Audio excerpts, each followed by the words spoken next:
Ladies and gentlemen, welcome to the Daniel Lee's podcast. If this is your first time, welcome to the show.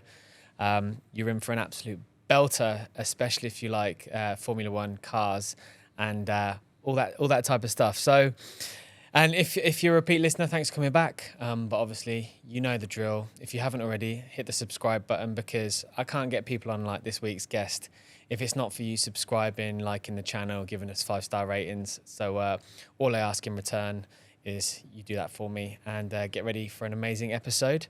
Thanks to this week's sponsor, Ansem Skin, natural skincare range for men. Go check them out. Show notes, they'll be in the show notes, so you can go check out the brand. And over to this week's guest. We are joined by somebody who joined Formula One as an engineer at the age of 22, went to work for McLaren and then shortly went on to work with some of the best Formula One drivers in the world. Managed to work his way up to the top of the engineering spectrum and then ended up winning a championship and then decided to move on and follow his career path. Since then, he's gone on to write books, work in the media, and he's also part of the program Wheeler Dealers, which my uncle absolutely loves, so I'm sure he's going to really, really love this episode. But please join me in welcoming this week's guest, Marc Elvis Presley. Presley? Priestley. It's an easy slip to make, mate. Well, that gets that elephant in the room out of the way. Yeah. Because everyone says, why do they call him Elvis? It's my nickname. Yeah. So Elvis Presley's son, right? It's a real tenuous link, which some bright spark when I was about 10 years old realised that my actual surname, which is Priestley, sounds a bit like Presley, and then the name Elvis was born. But you know what? I've been called much worse, so I'll take that as a nickname, but it stuck. And to the point where everybody, even my own wife, only ever calls me Elvis. Yeah. I'm sure most people in the Formula One Pitt Lane, which is where I spent half my life, don't even know my actual name's Marc. Yeah. So do you, is it like an instinct where somebody actually says Elvis and you just like literally turn around? Yeah. There's not many of us. Which one do you prefer though? Well, which name? Well, I kind of, I do a lot of work in the corporate world now, and it always feels a bit wrong to go in and introduce yourself as Elvis when you're talking to a big brand or corporation. So I use Marc in that sense, but for most of my life, it's just Elvis, and I'll take it. You're a really busy man. I mean, just before we started, you came to Dubai from Vegas. You landed this morning, done loads of interviews, got a corporate gig tomorrow, flying back to the UK. Yeah. That's how my life goes these days. Yeah. And I love it. You know, I don't mind it. I worked in Formula One for years, and I'm sure we'll get into that. But with that sport and that job, you are never at home. Yeah. You're away for long periods of time, at least a week, maybe 2 at a time. Now what I do is I still travel the world, but I do it in very short, in and out to do different things. And I go all over speaking to clients and customers. But I get to dip into all of these different worlds. I love it. Because one thing I noticed as well, especially when I was looking into you as a guest and everything like that, is you're quite unique because there's not many mechanics that have been in the F1 and then come out and have such a big personal brand. Yeah, and I mean, that was the opportunity that I saw at the time when I did leave the team. I mean, I was at McLaren for 10 years, went through some amazing times, worked with some amazing drivers, won the championship with Lewis Hamilton. But by the time I eventually left, you're thinking, what do you do? Because what does that skill set lend itself to? I mean, in the beginning, I was a mechanic at McLaren, right? But most people think, well, you go and work in a road car garage. There's no correlation between the two. They couldn't be further apart. So it's linking up the things like the management skills that I learned by the time I'd moved up through the organisation over 10 years.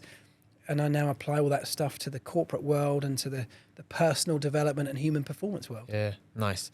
Before we get going on to the podcast, you actually said to me, what is in this box? If you're watching on YouTube, I'm holding a box of Ansem Skin. And this is actually for you. Is it really? Yeah. Thank it's you. Natural skincare tailored specifically for men's skin. That's perfect. And obviously you being on the road all the time, it's the perfect travel set to make sure the skin's always looking fabulous for all these corporate gigs. You don't know how perfect that is. Thank you. And thank you to Ansem Skin. You're welcome. You're welcome. So back to you then. So obviously, there's a lot of things we're going to cover in today's podcast. You're an author, you work on the media, you're one of the co-presenters on Wheeler Dealers. So what would you define as your actual job? I can't. I can't. I get asked that a lot, and there is no answer to that. I mean, the only thing I can say is that having spent, this life in Formula One, it gave me access to such a privileged position. And what I mean by that is I spent 10 years at McLaren and then another 10 years in the F1 media. So every day for 20 years, I was surrounded by the very best elite level people in every element of the organisation. So at the team, it's the best designers, the best engineers, the drivers, the management. They're the best everywhere. And when you go into work every day for that long, looking around you, seeing these people, it changes your whole perception on life. And that's what's happened to me. I now spend my day, my mission in life is to try and help other people to overcome the challenges they face in their life, from whatever that might be, from being a parent to relationships to corporates and whatever else, by helping them to think more like a Formula One team would think about those challenges. Yeah. Because even this is another thing that we're going to get onto shortly as well, but the elite mindset that goes into, listening to your book and doing a bit of obviously looking into you, I don't think it was always as high performance when you first joined, which I'm excited to talk about shortly. But obviously towards the latter part of your career in the F1, it was like elite mindset, wasn't it? Yeah, and that transition through seeing Formula One transition from being what was already a very high performance sport, but going to the next level that you sort of see today, we at my team at McLaren, I think kind of led that process. So I was really involved in that shift. And I mean, you're right, in the early days, it was, on a Saturday night after qualifying, we would be out on the piss till 4 a.m. And that was very common. Even the drivers?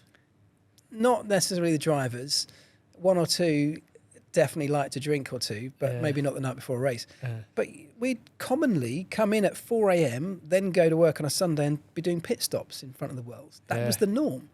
And I very much enjoyed it back in the day. But, that's certainly when you start to really look into, maximising your performance as an organisation.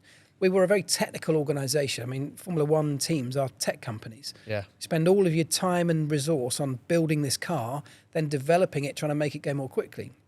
What we had this realisation in the early 2000s, after I'd been there for a few years, was if we really want to be the best and maximise everything, of course, the people are behind that tech. You've got to start focusing the same level of attention to detail on the people as you do the tech in the car, because the tech doesn't happen without the people. Yeah. And then you start turning your attention to human performance. And I mean, everything we do in Formula One is laser focused. So when you say we're going to turn our attention to human performance, we go into the same level of detail that we put into the cars and everything else. And that's when you start to realise very clearly, when you look back, it's obvious, being out at 4 a.m. on a Saturday night is not a wise idea. It's not going to lead to the right outcomes, is it? Do you think they still do that now? No, very rarely. I mean, today, on a Saturday night, and this happened in my time at the sport, you find the teams running around the track at the end of a day's work with their physical coaches, their performance coaches.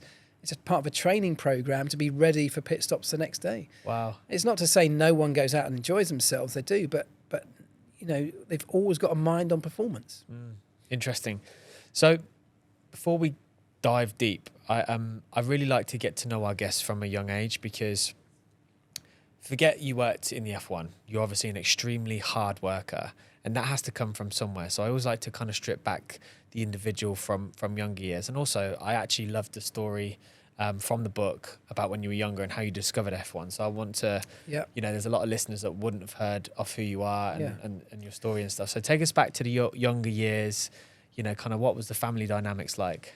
Well, unremarkable as a family. No, didn't have a lot of money. In fact, I had very little money, but we did live in a sleepy little village in Kent in the south of England, which was home to a quite famous racetrack. It was called Brands Hatch. It's less famous today, but back then it used to host the British Grand Prix on alternate years to Silverstone. And what that meant for me was that, I didn't have to go and find Formula One or discover it. It turned up on my doorstep every couple of years. And that is huge, because we were in a sleepy little village, which all of a sudden hundreds of thousands of people are turning up from all across Europe. You've got the noise, which back then was the most incredible sound.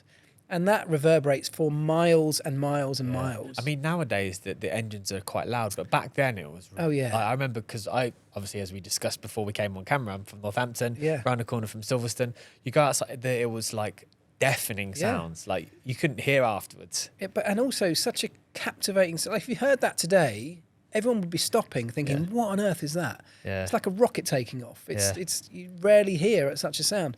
So that piques your imagination, right? So that captivated me first of all, and sort of drew me in. And I started watching it, of course, on TV. You know, with my dad, every Sunday we'd watch it. But we had no history of motor racing in the family. It would just be on and we'd watch it, and I'd be there fixated on it. And what I became fixated on, more so than just the racing, was the technology. Because if you go back in history, Formula One cars, some of them had 6 wheels, some of them had, giant fans on the back. They looked completely different from each other. When did the actual F1 start? Because again, a part of like my discovery, because I just remember when I was younger, F1 just being on TV. It was like, it just became a part of the family immediately. But when I was obviously like looking at your book and stuff, and you was talking about the types of cars, I was like, when did this actually like begin? 1950. Wow. So first race at your home track, Silverstone. Silverstone, yeah. 1950. That's when the sort of world championship began. And it's obviously very small back then. It's developed into this enormous brand and industry of itself. But I became hooked and fascinated, and this understanding that somebody could have this idea, a designer, have what seemed like a crazy idea to design a car with 6 wheels. I mean, that's mad. Yeah. But not only did they have that idea, they had the freedom within that organisation to go ahead and actually build it. And that would happen quite quickly. And then they put it in this very public sphere of a Formula One race, and you'd see it racing round. And so I was obsessed with that. And the other thing was seeing these people burst out of the garage in their balaclavas and everything else to do this pit stop. And that also became a fascination. And, it bubbled around for ages where I just watched it. I got to start to know people in the industry just because it was in my town, my village. But then when I became, 16 years old, something like that, I had a realization that, why I could do that. They're just people like me doing a job. That could be my job. And that's what I decided was going to be my job. And I made sure that went on this mission over the next few years, single-minded mission to make it happen. So you were very fixated on becoming a mechanic then, or was it actually being a Formula One driver? It was pit stops. No, it was pit stops was my thing. Wow. That was the driving. It's so funny, isn't weird, it? Yeah, because nobody ever thinks about that. I know. So there's definitely something odd about me because, all kids want to be Formula One drivers or astronauts or something. And it's not that I didn't have that as a kid, but there was something really odd and attainable to me that these anonymous people bursting out in the garage and doing this incredible feat of changing the wheels and tyres in such staggering speeds. I could do that. That must be really exciting. So, that was my mission. That became my mission for the latter part of my teens. So how old were you when you got picked up on the track? Because I remember reading that in the book and I was like, that's such a typical kind of mischievous little boy. I mean, that was about 12 years old. A friend of mine lived with his back garden backed onto the circuit, and we'd found that we could, hoik the bottom of the fence up and get underneath it. Wow. And then we were inside the circuit. I mean, that's incredibly dangerous as well, isn't it? So stupid. Don't do this, kids. But, on a day when there's a Formula One car going round, or even any racing car back then, how exciting as a 12-year-old with your mates to get in under that fence and be so close to the action happening. I mean, the story in the book goes on to say that, someone spotted us. They red flagged the session, brought the whole racing to a halt. Someone had to come and collect us in a loader lorry. And then instead of actually sort of taking us home, they dropped us at the main gate, which annoyingly was about 2 miles from where I'd left my bike at my friend's house. So had to walk right around the village to get back to it. And you then, obviously, like you say, you went on and from about 16 years old, you were like, right, I want to be a mechanic for the F1. Now, there's obviously a process to that. So were you, like, with that fascination with F1, did you then become fascinated by cars in the meantime? Yeah, because you've got to learn to be a mechanic, right? Well, yeah, you say that. There's no, I mean, it's a very obvious thing, an obvious assumption to make, and everyone does, but there's almost zero correlation between a guy that works in a garage in your high street that fixes your car, your road car, to a race mechanic. There's almost no similarity. And the reason I say that is, of course, there's the bit where you're actually, doing nuts and bolts up, and there's that similarity. But the actual car tech is nothing like a road Completely car. different, yeah. The purpose of your job is not, it's not maintenance necessarily. There's a bit of that, but most of it is performance related. You're trying to make the car go more quickly. Everything about the design of that car is just purely for performance. The materials you're working with, carbon fibre, you don't get that in your road. There's no similarity. So I learnt my trade, if you like, in motorsport. And the way you have to do that, in the same way a driver climbs the ladder of racing towards Formula One, maybe starting at karting and working their way up, that's exactly what I did. So I started at the lower categories, karting, and then Formula Ford.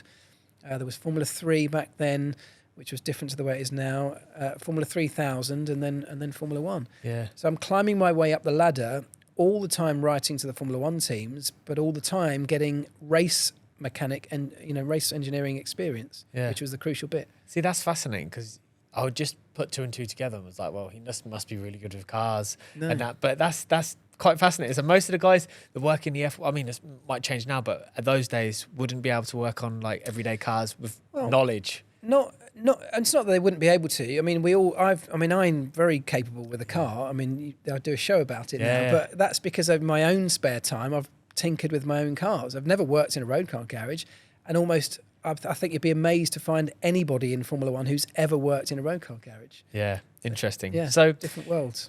From the time of wanting to become a mechanic, working your way through the ranks, how many years was it until you got that phone call from McLaren to say, come for an interview? It was probably 5 or 6 years, I'd say. The last 3 or 4 of those really intense, all in on motorsport.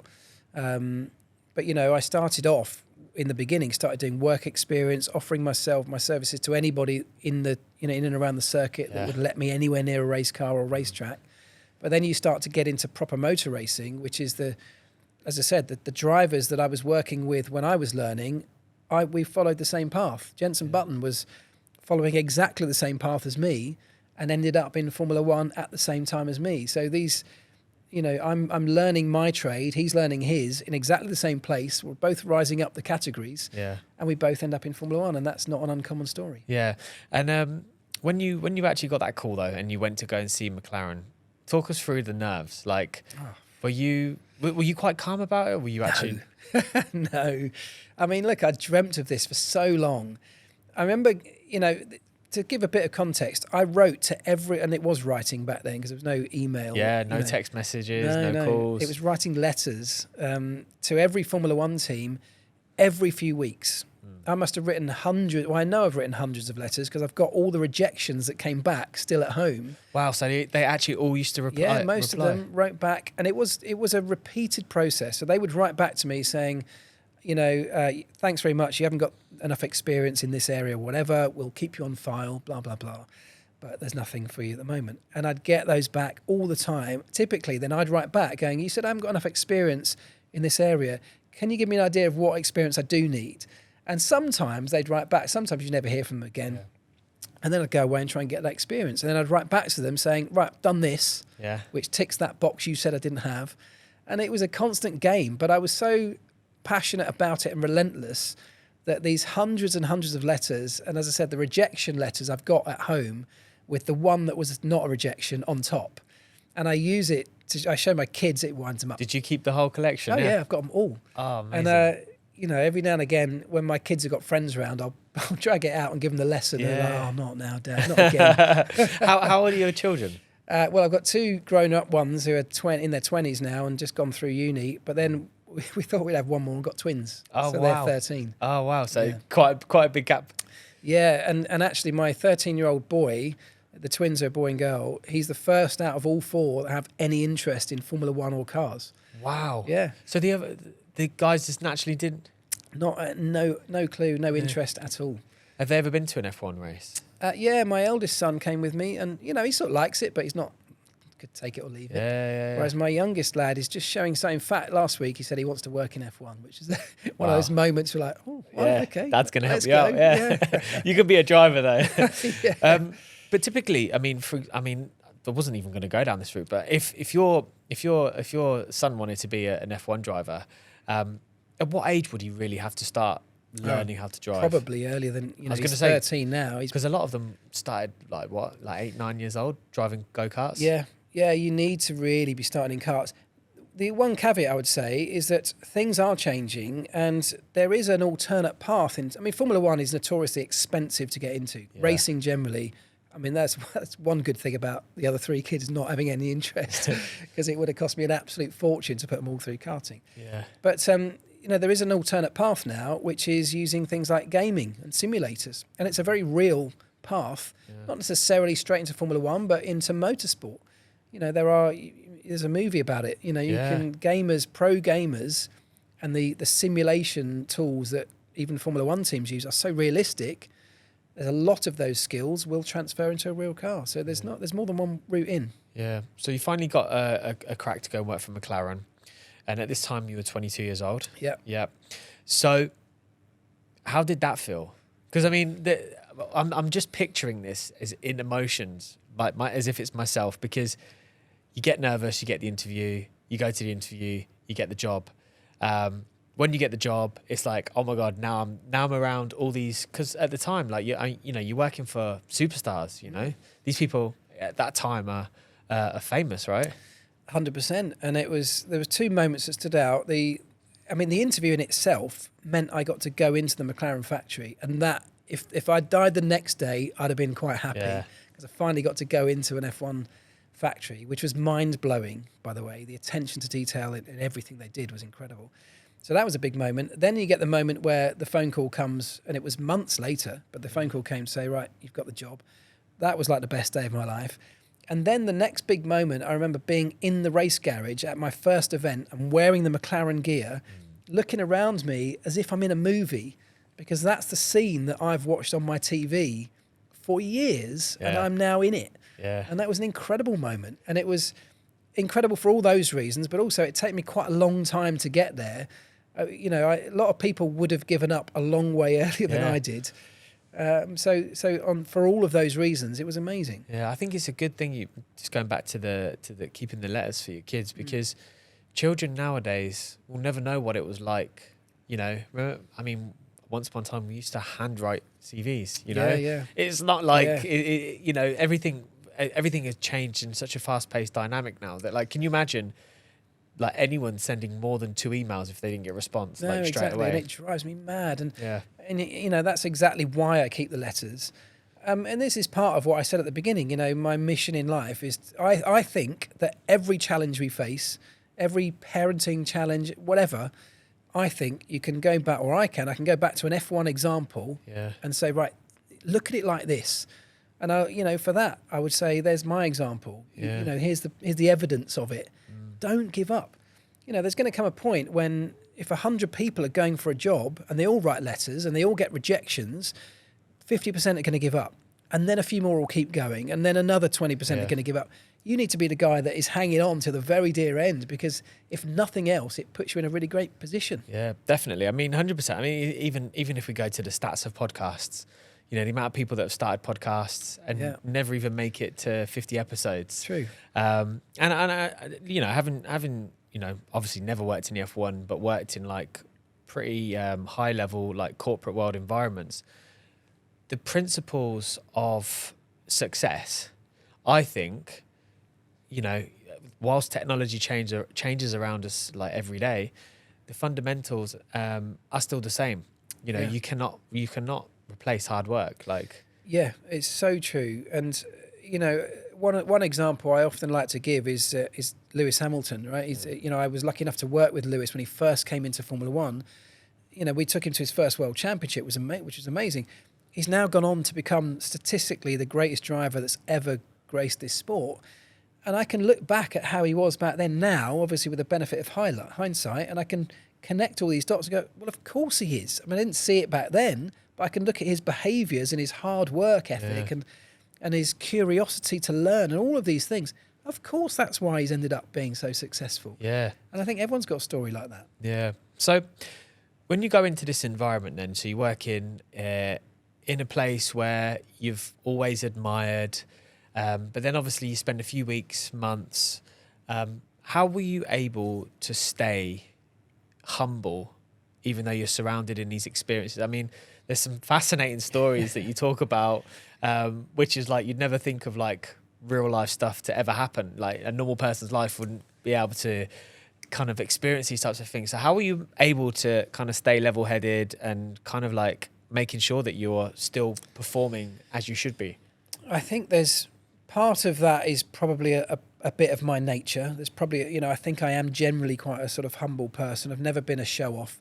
But I think the other part of it is when you're part of a team like that, the team generally makes sure that no one gets such a big ego that they rise up. You know, if someone starts rising with an ego issue, the rest of those guys in that team will pull them back down to earth very quickly. Because, you know, A, no one wants that around them. But B, you can't have it. We go back to that idea of performance. When you're looking to maximise performance, one of the things you have to focus on is the team environment and how people are working together and how they trust each other and how much they can rely on each other. And you can't afford to have a big ego problem and someone who's getting bigger than their boots within that environment, because you refer back to performance, it will cost you performance. Yeah. It's annoying, but it will also cost you performance. Did you have a lot of team camaraderie within McLaren?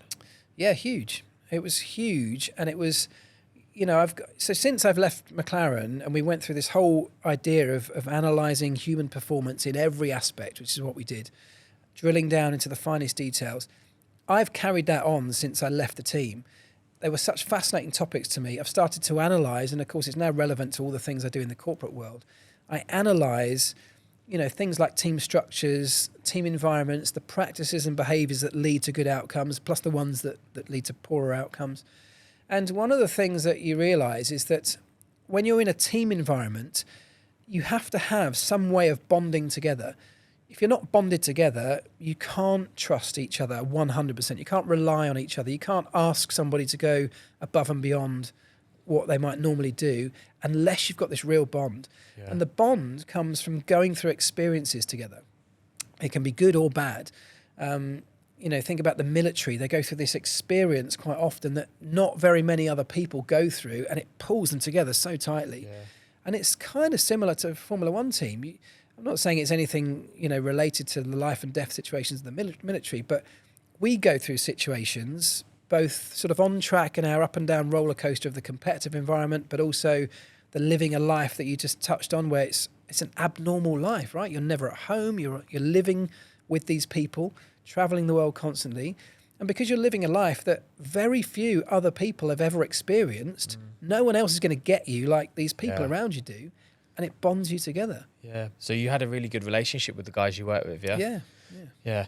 So when you first joined McLaren, who were the drivers? It was Mika Häkkinen and David Coulthard when I first arrived. And then I went through over the years, Kimi Räikkönen, who I worked with closely for a long time, became a good friend. Pedro de la Rosa, through to sort of Lewis Hamilton and Fernando Alonso. Yeah.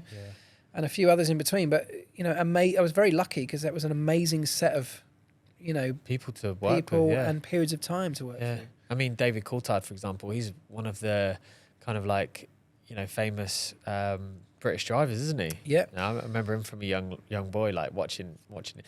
I never remember him really breaking into like the elite drivers, but he was always... He was, you know, he was at an elite team. He was at one of the top teams, which was us, which was at McLaren. He was up against a teammate, first in Mika Häkkinen, who, you know, became a double world champion. Probably was always just a little bit better. But DC won 13 races, I think, in his career. He's a multiple race winner, and you don't do that by accident. Yeah. He was very, very good. He just came up against some really, you know, formidable teammates at times. It's often about timing, isn't it? Yeah, 100%. But I've always been fascinated by this because I think to myself, you know, I mean, you look at Max Verstappen now, you know, he wasn't always the best, but now he's like unstoppable. And you think to yourself, is it the performance of the car that's good, or is it the driver that's good? This is the perennial question. There's a number of ways to look at this. First of all, I'd say Max has been pretty good since he came. He won his very first ever Grand Prix, if you remember, which I was at with Sky Sports. In Barcelona, he came in with, his first Grand Prix with Red Bull. He got put into the main team with Red Bull on one particular weekend halfway through a season and won it won the Grand Prix immediately. So he has always been very Special, good. yeah. But the question of car versus driver is a really interesting one.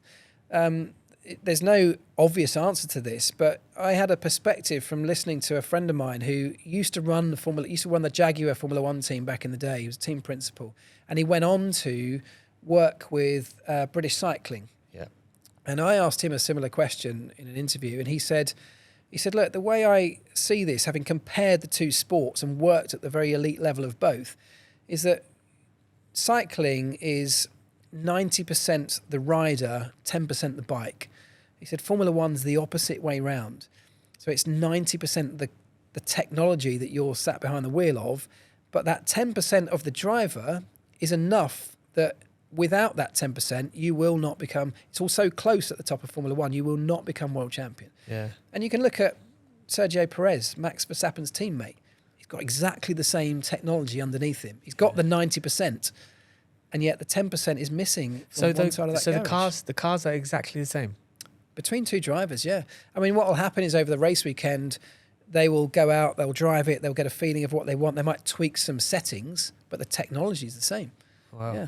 Because I always used to think that. I'm like, do they show like the opposite driver, like, so a bit of favoritism, and that's like... Well, there's I don't know if you remember the 2007 season at McLaren. It was a notorious season. It was Lewis Hamilton's first year, and Fernando Alonso, who was the current world champion at the time, had just joined us. We had two new drivers. One's the world champion, one's a complete rookie.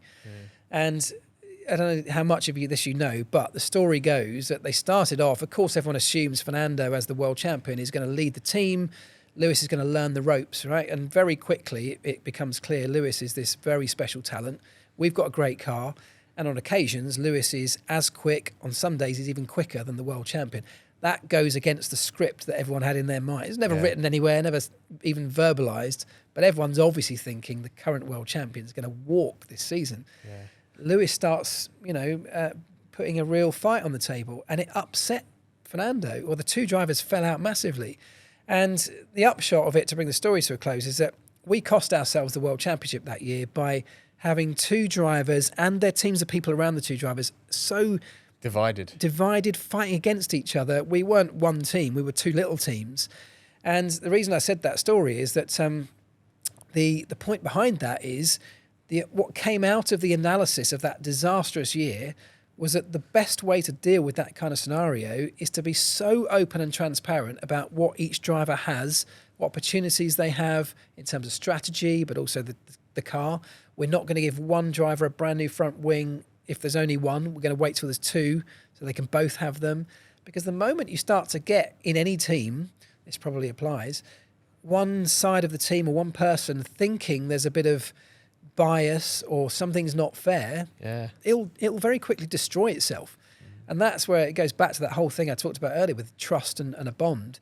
If you haven't got that, if something breaks that, it's suicide for your organisation or for your team. Yeah, it must have been quite a unique experience to actually be involved in that. Oh, it was. In that particular year where, there's absolute uproar. It was a horrible season.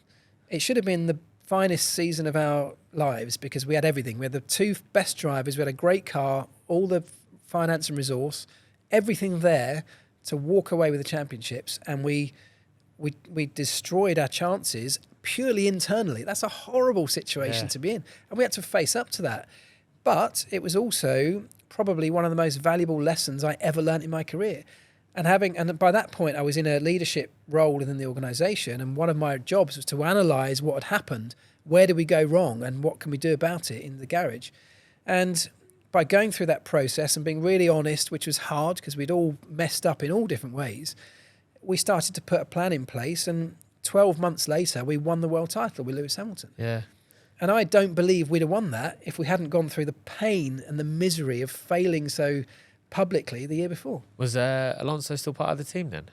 No, in 2008, he'd gone. Oh, so you only spent 1 year there? Yeah, it was a horrible situation. Did they ever make up after that? Not really. I mean, I think there's a mutual respect there, but they're never going to be best friends. Yeah. Interesting. So from when you joined McLaren to when your first pit stop was, what was the timeline of that? Well, I started on what was called the test team back then. We don't have them anymore, but that was a separate team of entirely new, separate mechanics and engineers, trucks, garage setup. And we would go around the world just testing the car, bringing new components, trying out different setups to try and perfect it ready for the race team when they needed it at that event. So for the first year, I never did pit stops because we were never attending races. But it was after that, at the end of that first year, I think someone must have left the race team and I got the call up to step up and move in. So then immediately at your first race is your first pit stop. So you never practice it? Well, you practice it, of course. You do practice it. But even that was way too hit and miss back then. I'm talking about a time before. I see my years at McLaren as pre and post this revolution we went through.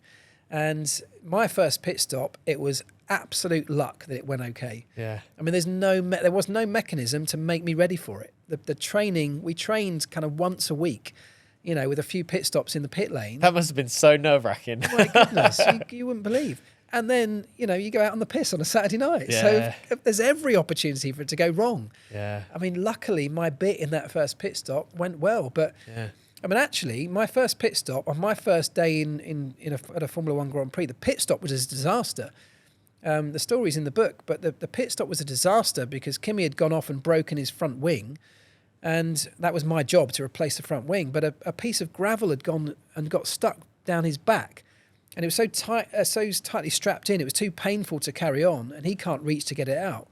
So it took about a minute and a half while all these people were clambering over the car trying to fish a tiny stone from down Kimi's back. It must have looked hilarious. Yeah. Eventually someone threw it away and the car got back in the race. But a minute and a half is, that's the end of the world in Formula One's pit stop times. Yeah, because even back in the day when I was younger, the technology now has changed drastically because I remember, especially as I got older and more career focused and, sometimes I didn't watch it, and as it changed and evolved and stuff, I lost interest. But I remember sitting down and watching it a few years after, and I was like, oh my God, it's gone from like 7-8 second pit stops now to like 2-3 seconds. Yeah. I mean, 3 seconds is like 1, 2, 3, done. Like it's crazy. And now, last year at the Qatar Grand Prix, McLaren set a new world record, 1.8 seconds. Madness. It's mind-blowing. Yeah. I mean, I was part of all of this stuff, and I still find it mind-blowing. But what it is an amazing feat of, it's a combination of physical engineering of the technology, because that is all designed, bespoke, from the ground up. The cars, the wheel guns, the wheels themselves, designed with nothing but ultimate performance in mind for that pit stop, and an unbelievable feat of human engineering or ingenuity to get all of those people to work under immense pressure, time frames that you can't even get your head around, delivering something every single time that it's less than 2 seconds or around 2 seconds to change 4 wheels and tyres. That only happens with the most monumental effort behind it.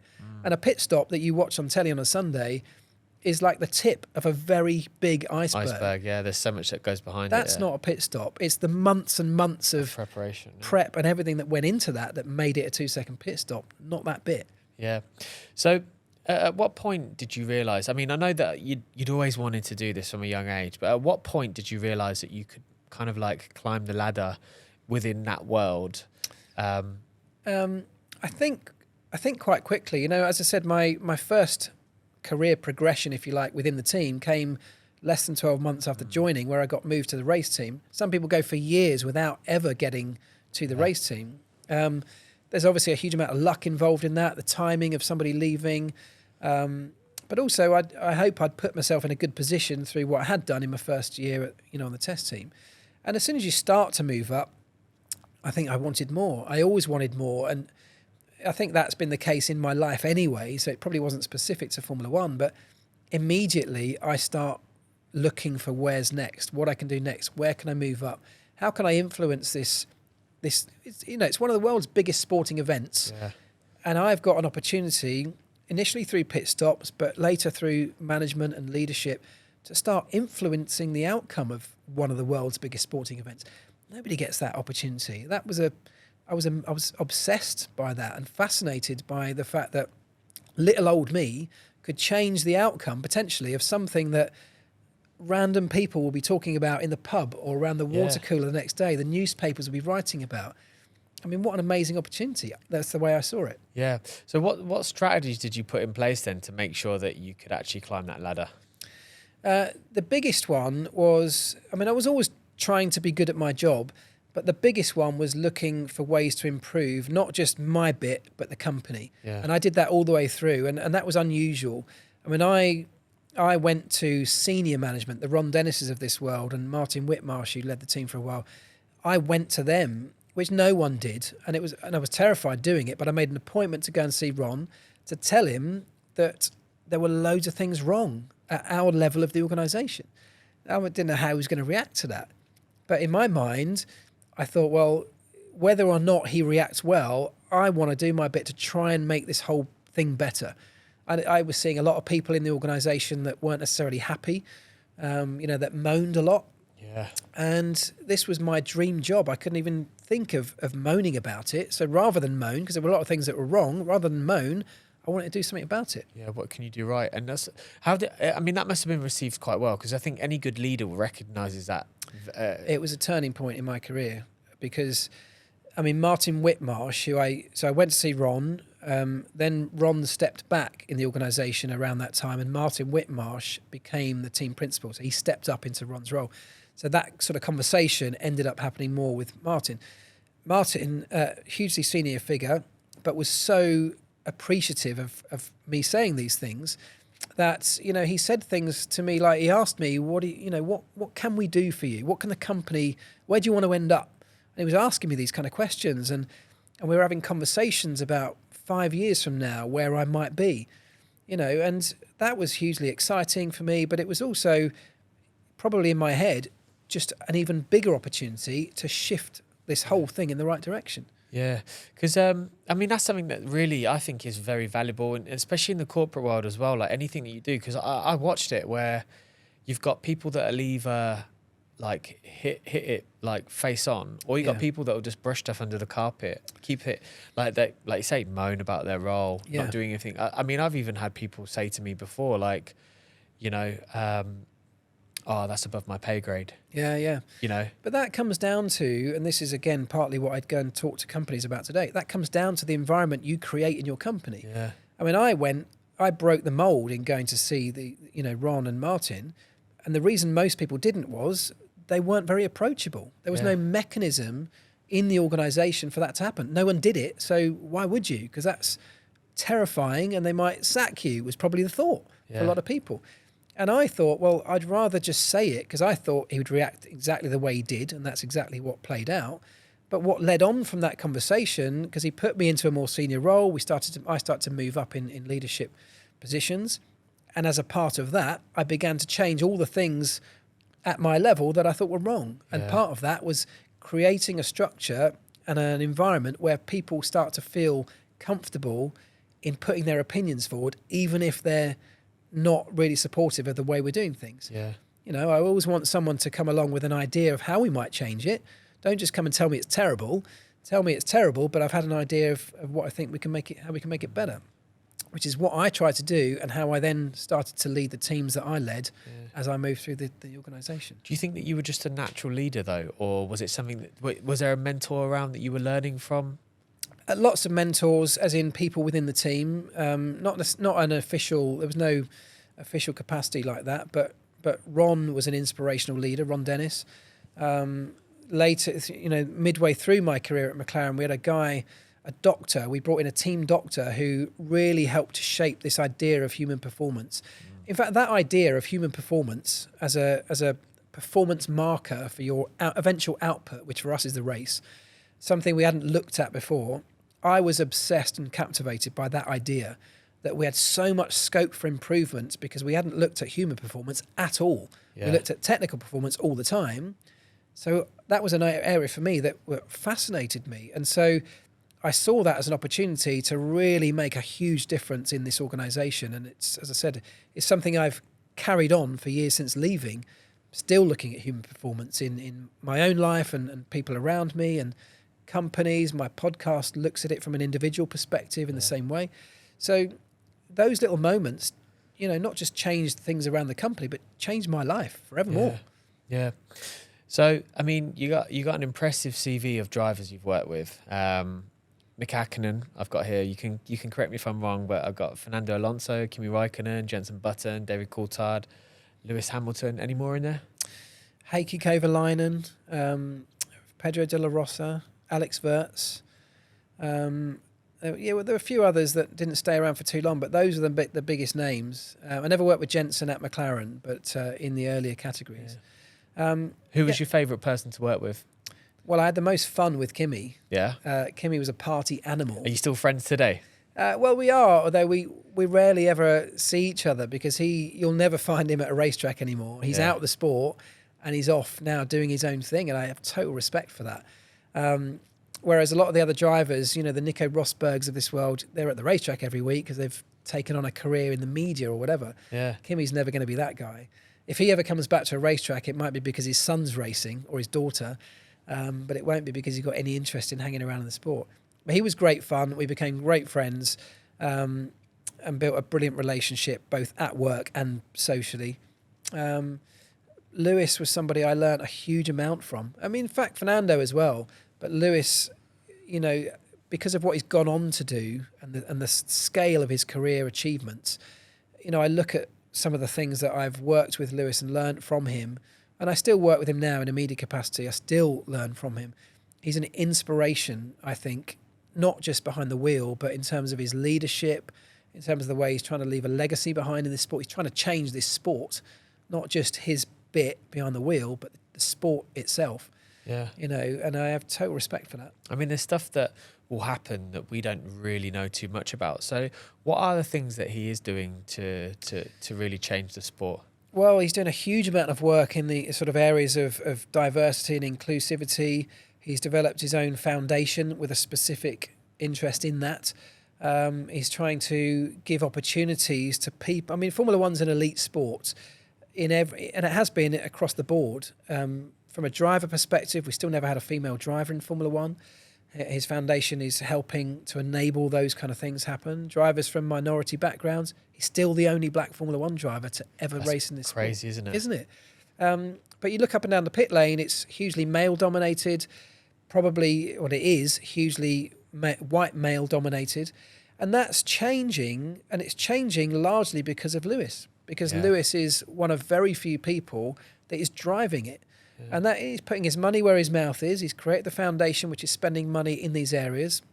He's driving the conversation forward.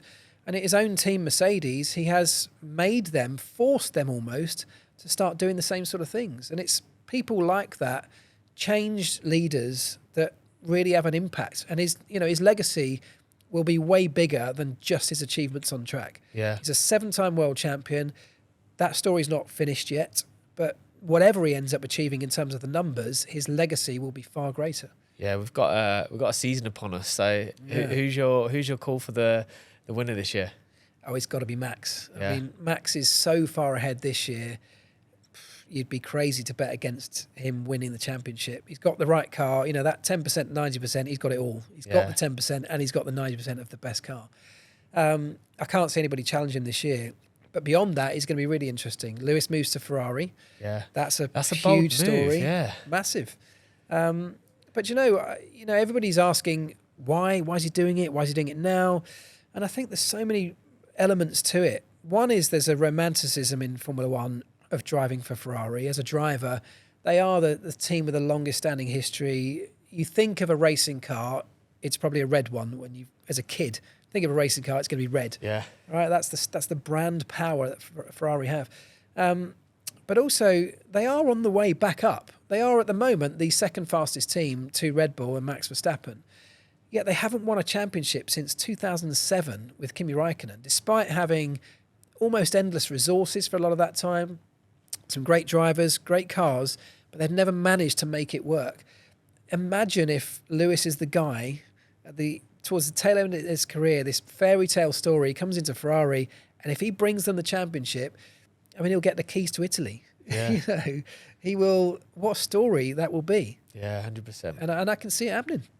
So talking about stories, you went on to obviously write your own book. Yeah. What spurred that on? A random meeting with someone who worked at a publisher at a dinner that I went to. And we were chatting about Formula One and some of my stories over the dinner. And he said, that would make a great book. And we sort of laughed about it. Yeah. And he followed it up with an email or a message the next day. And he said, I'm serious, that would be a really good book. And we started talking about it, and the idea began to gain momentum. And I thought, you know what, I have got a whole bunch of stories that it would be good. And the reason I did it was the same reason I do everything today, is that I'm trying to share my privileged experience with the people who are never going to get that privileged experience. Today I do it in the realm of human performance and trying to help people in their challenges.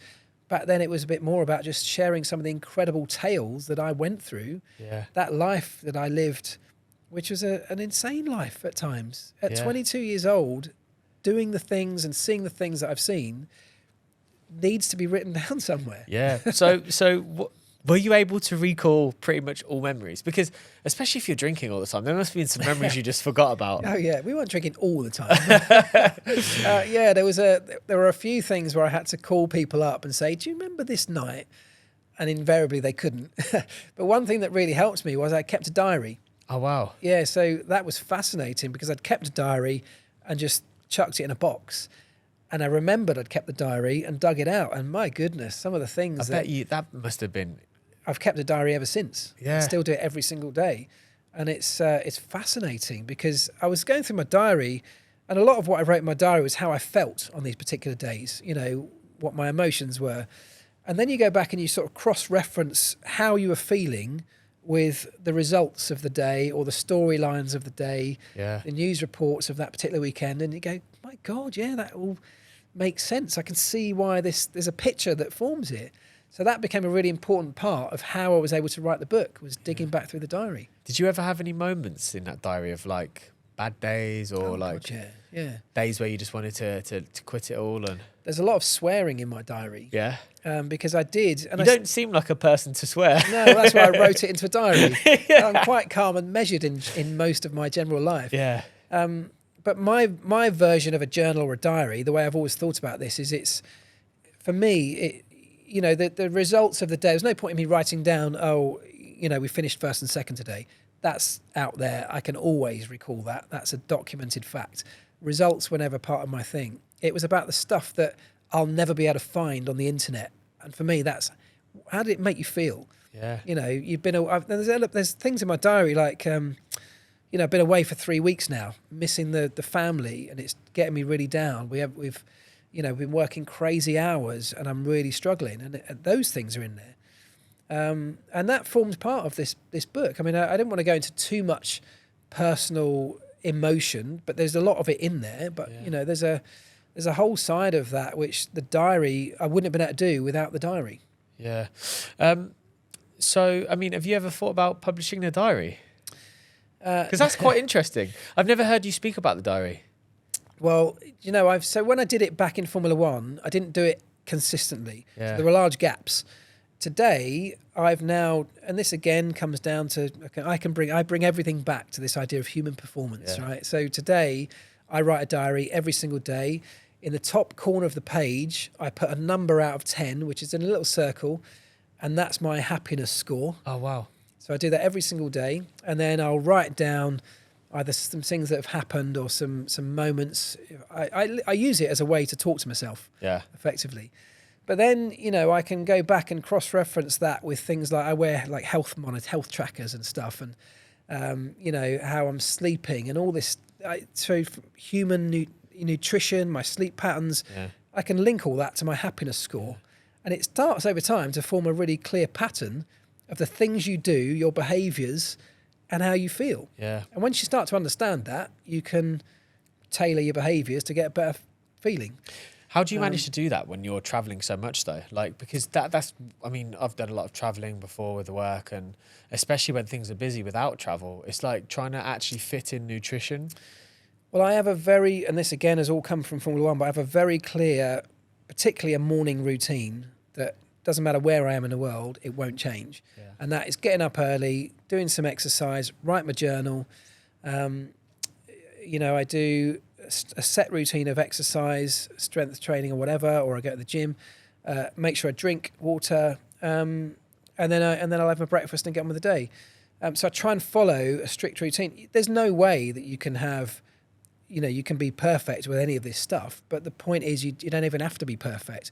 If your baseline of how you look after yourself, from everything from health and well-being to fitness or whatever, if your baseline is reasonably high, you can afford to have a dip. You can take the dips. And that, again, comes back to how we prepared for Formula One races.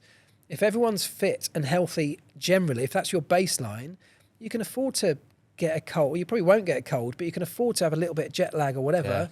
You'll ride out that storm. If your baseline's really quite low because you haven't looked after yourself, that's going to cripple you. Yeah.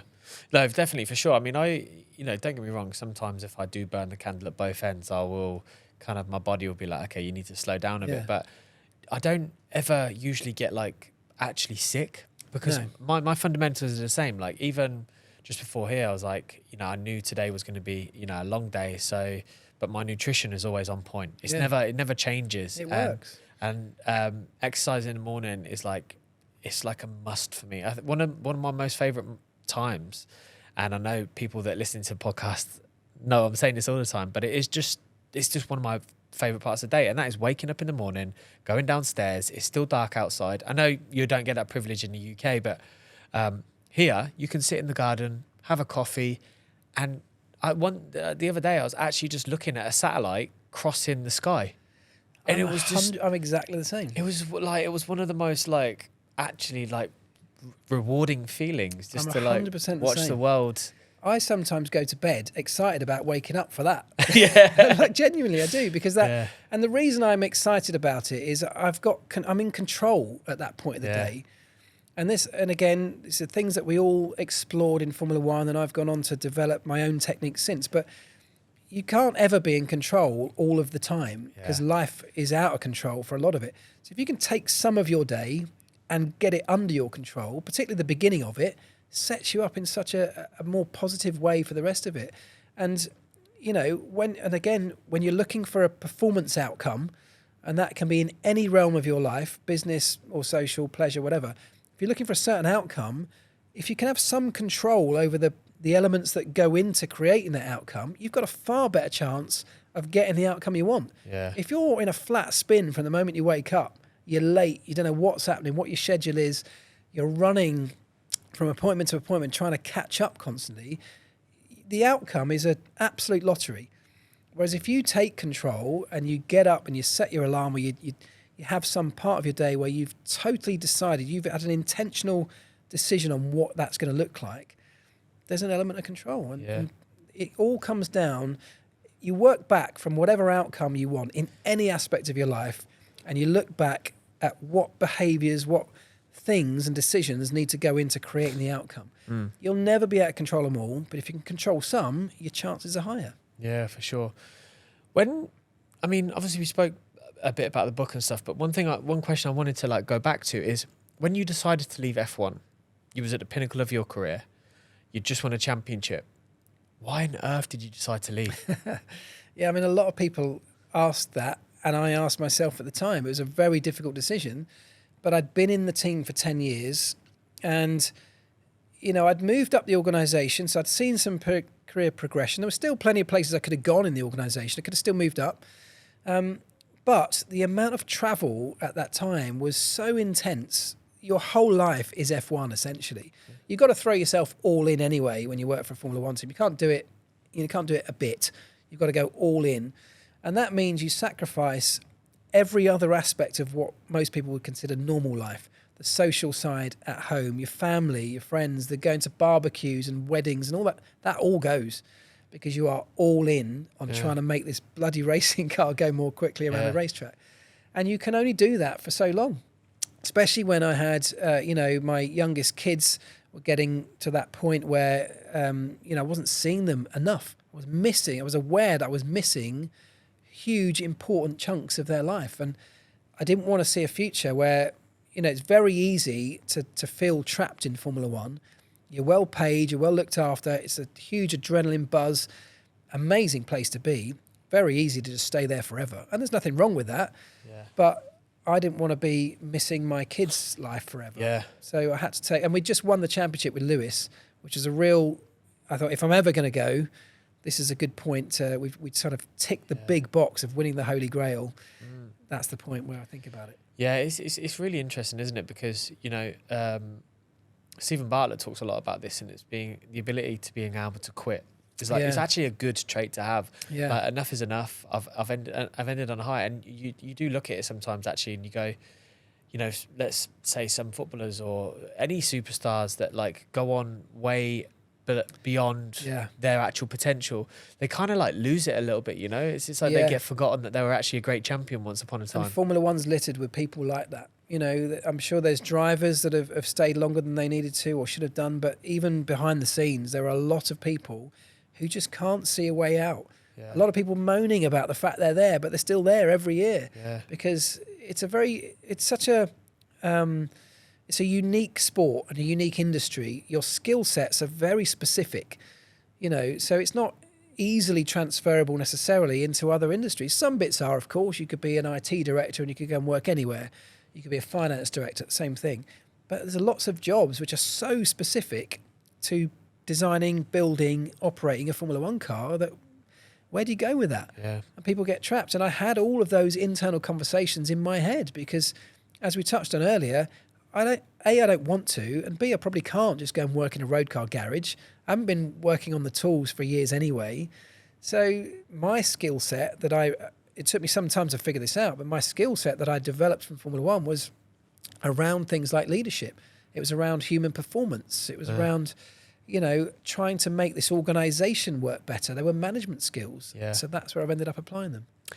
And wheeler dealers. Let's talk about wheeler dealers because I assume that's the fun side of your one of your jobs. Yeah, it's all fun. Everything I do, I love doing. It's all fun, but it's very different. And I almost feel like I've got two lives running in parallel here because everything we've spoken about up to now is almost unrelated to the other side of my life, which is about half of my life, filming what is one of the world's biggest car shows. Yeah. Never planned it, never saw it coming. It kind of is a weird transition, but I absolutely love it. Yeah. You know, it's a privilege to be part of it. I love doing it. And ultimately I said at the beginning of this, my original fascination with Formula One was about the cars. It was the technology. Now I've gone full circle. I'm able to get working on cars again and I genuinely love it. Yeah. How did it all come around, like the opportunity? Well, initially after leaving the Formula One team, I started writing first of all, and that translated into broadcasting. So I started broadcasting around Formula One. That got me into TV, and then I did a show with Discovery Channel, which is a brilliant show. It's called Driving Wild, where I travelled the world assembling a team from all these weird and wonderful places to build a vehicle that would take part in a motorsport event. And it was crazy stuff like long-tail boat racing and drag racing in Cuba and all sorts of stuff. But anyway, that was Discovery Channel. And then a couple of years after that, Wheeler Dealers is on Discovery Channel. So Discovery Channel got in touch to say that the show was being made out in the States back then. It was coming back to the UK, and the guy that was doing my job before me, Ant Anstead, had formed a life in the States, got married and had a kid, didn't want to come back. Do you want to take it over? And it was so out of the blue, so random, and a kind of massive change. But, you know, I'm a sort of person that quite often says yes first and then tries to figure out how I'm going to do it. I mean, I always say the same. You say yes now, worry later. Yeah, which is exactly what I did.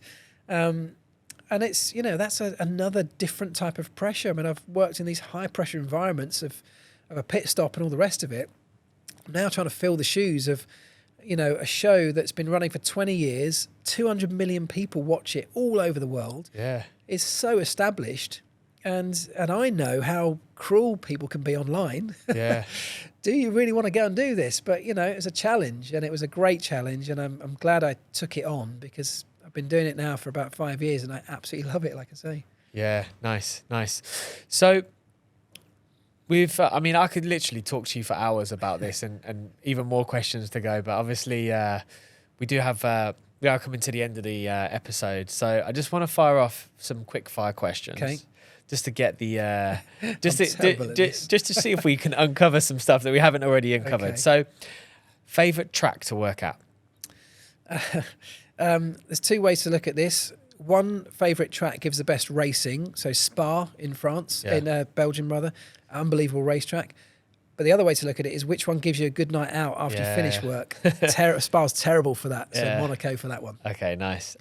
Most nerve-wracking moment in the pit? It's a pit stop. It's the moment that car is tearing towards you at what used to be 70 miles an hour, with the brakes on an F1 car being so good that 15 metres away from you, it's still doing 70 miles an hour. Yeah. And you're hoping it's going to stop at your ankles. The scariest thing, still to this day, I've ever had to do. Yeah. If there was one race that you could relive, what would it be? It would be Brazil 2008, which was the day we won the championship with Lewis Hamilton, because it was an amazing achievement, but the way that played out, and if anyone's watching and doesn't know how that played out, just Google it. It is the craziest ending to a season. We won that championship on the last corner of the last lap of the last race of the season. Yeah. It was amazing. I'd love to be there again. I was going to say, that those feelings, you can just imagine the sort of feeling that you would have actually got. Yeah. What was the hardest problem you had to solve? Getting into Formula One, probably, because that was hard. And it, as I said earlier, it took a huge amount of effort and commitment to the point where most people probably wouldn't have done it. But the reward for that, I'm still seeing today. I spent 10 years in Formula One, but everything I've done in my career since, even Wheeler Dealers, really has only come about because I worked in Formula One. Yeah. So that hard thing I did 20 or 30 years ago has paid you back tenfold. 100%. Yeah. What was the routine on race day? Get up, get to the circuit. Essentially, it's a quiet day until the race happens. So it's preparing the car. In your mind, you're going over everything you've done because there's a paranoia that's constant that something's going to let you down, technology-wise or whatever. So you're double-checking and triple-checking. You do a pit stop practice. We prepare things like the driver's seat, any cooling that needs doing. Eventually, you get into your pit stop gear, which is all the fireproof clothing. You prepare the garage, and then you send the cars out to the grid with about half an hour to spare, and you then go to the grid. You've all seen it on television where there's 1,000 people on that grid. You're trying to protect your car in amongst that melee of celebrities and TV cameras. You don't want anyone tripping over it, stepping on something, because your sole job on that day is to make sure that car gets to the end of that race. All the performance stuff has been done. You've tested it, you've tweaked settings, you've set the thing up. Its performance is now pretty much in the hands of the driver. You need to get it to the end of that race, so nothing can break. And then, of course, pit stops is the sort of the final part of that puzzle. You need to be ready both mentally and physically for when that big moment happens in a race. And it's a big moment. Well, I feel like I should call you Mark, but I'll call you Elvis instead. Well, Elvis, honestly, like, this has been really, really fascinating, to be able to... I love these types of podcasts because, as somebody that... I go to the Abu Dhabi races every year. I absolutely love race day. It's like one of the best weekends you can go to. And I've just been able to spend an hour just immersing myself in what that life was like, and obviously be able to, not just that, but also learn from...